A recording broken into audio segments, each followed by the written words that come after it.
Hej og velkommen til Report 123. I videoen her, der skal vi se på, hvordan du ændrer indholdet i de forskellige rapporter og specifikationer, du har liggende. Vi bruger rapporten drift som udgangspunkt, klikker os ned og kan lige nu se, at der får vi vist de realiserede værdier for hele 2013. Altså alt, hvad der er bogført i regnskabssystemet for hele året.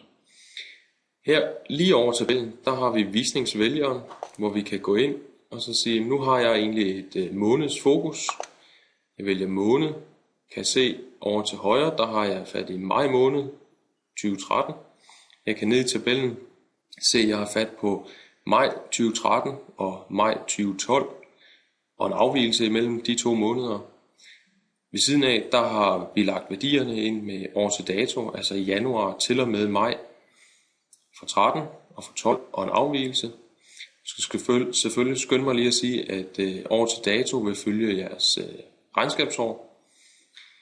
Hvis vi går op i visningsvælgeren og siger, nu er jeg egentlig interesseret i kvartalsopfølgning, klikker på kvartal, kan lige nu se, at vi kigger på juli til september. Hvis jeg nu klikker på pilene herovre til højre og klikker en til venstre, fordi jeg har kun en bogføring, der går til og med juni, så kigger jeg lige nu på anden kvartal, april til juni, igen realiseret i år, sammenholdt med realiseret sidste år, både for måneden og år til dato. Vi har nu valgt det indhold, der skal være på rapporten drift. Hvis jeg nu går ned i en af mine specifikationer, så vil jeg med det samme stå med den samme valgte visning, altså her kvartalet april til juni.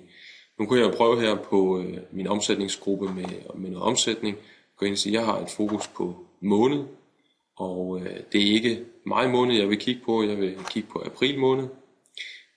Hvis jeg så klikker på overskriften, hopper jeg tilbage til rapporten drift, og kan nu se, at jeg har også et månedsfokus her, og kigger på april måned. God arbejdslyst.